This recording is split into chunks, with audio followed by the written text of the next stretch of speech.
All right, let's talk Suicide Squad. Now, Suicide Squad is a very, very special movie, and I'll show you what I mean right now. Now, in front of you, you're looking at the box office #1 movies for each week, the entire week, okay? And we have 52 weeks in the year. I'm going to start off with Star Wars because it actually is the #1 box office draw into 2016, so that's why I'm actually starting with 2015, okay?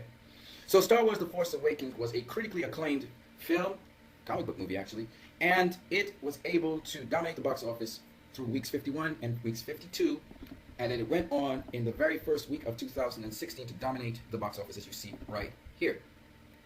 And then it succumbed to another movie in the second week. So 3 weeks in a row, this movie dominated the box office. And I want to just tell you right now, films that dominate the box office for 3 weeks or more generally are good movies. And you're going to see a trend with this as we go along in terms of critical reception. So in the 7th week of 2016, another film came on the scene, critically acclaimed, Deadpool, and it dominated the box office for 3 weeks, from week 7 to week 8 to week 9, and it succumbed to Zootopia, which was another critically acclaimed film, which dominated the box office from week 10 to week 12, 3 weeks in all, before succumbing to Batman v Superman. But we did not have another box office draw that actually dominated the box office for 3 weeks or more until The Jungle Book came out. And everybody knows The Jungle Book was a good movie, critically acclaimed as usual, and it dominated the box office for 3 weeks in a row before succumbing to Captain America Civil War. There was a little while before we had another film that dominated the box office for so long, and that was Finding Dory. It dominated the box office from weeks 25, 26, and 27. 3 weeks in a row as usual, critically acclaimed movie as well, animation. We had to wait until week 32 when Suicide Squad came on the scene, and it dominated the box office for 3 weeks in a row. That's it for all the movies this year that actually so far have dominated the box office for 3 weeks in a row. But the interesting thing about it is the last movie that we just talked about, Suicide Squad, is an anomaly for this year, because it is a movie that was critically panned. Critics hated the movie, and those that said that they at least indicated they rated that they liked the movie actually had pretty negative things to say about it. It has a Rotten Tomatoes score of 26%. That means that 213 of the critics did not like this movie, and 75 of them actually indicated they like it. This is out of 288 people who reviewed the film. So Suicide Squad was not a critically acclaimed film, yet it managed to dominate the box office for 3 weeks in a row, which is something only good films do. But if you're thinking of it in terms of the critical reception, it's not considered a good film. In terms of critical reception, however, you must pay attention to the audience. You can see that the audience considered it a good film. That is an anomaly. Suicide Squad is an anomaly. Now, how regularly does an anomaly like this occur? 2015 didn't have any anomalies.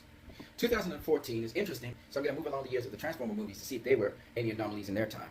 The Hobbit Part 3 actually was a critically accepted and critically acclaimed movie, so it was Mockingjay Part 1, which is the Hunger Games. Guardians of the Galaxy, again, was a critically acclaimed movie, and it actually had a 4-week run. Captain America, The Winter Soldier was a critically acclaimed movie, actually is probably considered one of the best Marvel movies besides Iron Man. The Lego movie was also critically acclaimed. However, the movie Ride Along, it's a low-budget film. It's a film with Ice Cube and Kevin Hart. And as you can see, it is a critically bashed film. However, this is an anomaly in that it not only made its money, I think its cost was like 20 million or something like that, and it made 100 and something million. So it more than made its money. But it actually made a sequel. And the sequel came out this year. It wasn't as successful as the first film in that it didn't go for a 3-week run or anything like that.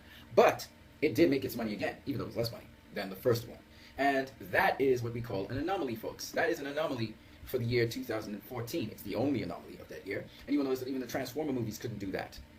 So the audience really liked that movie for some reason. Now, in the year 2011, which is again when Transformers movies would be out, we had a movie which is known as The Twilight Saga Breaking Dawn Part 1. And that is definitely an anomaly.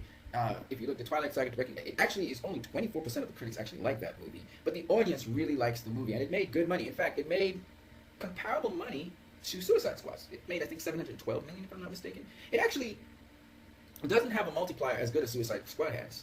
A ×2 multiplier. Actually, Suicide Squad has a better multiplier than it does. But what's very interesting, though, is this movie, again, the audience likes it, but the critics didn't like it. But the only big hit that year was The Help, and that was also critically acclaimed, and Breaking Dawn. So that's very interesting, isn't it? So far, we have Ride Along, we have Suicide Squad, and you have one Twilight movie, which is Breaking Dawn Part 1, which actually are anomalies in their given years. Now, in 2009, did we have any anomalies? Well, let's see.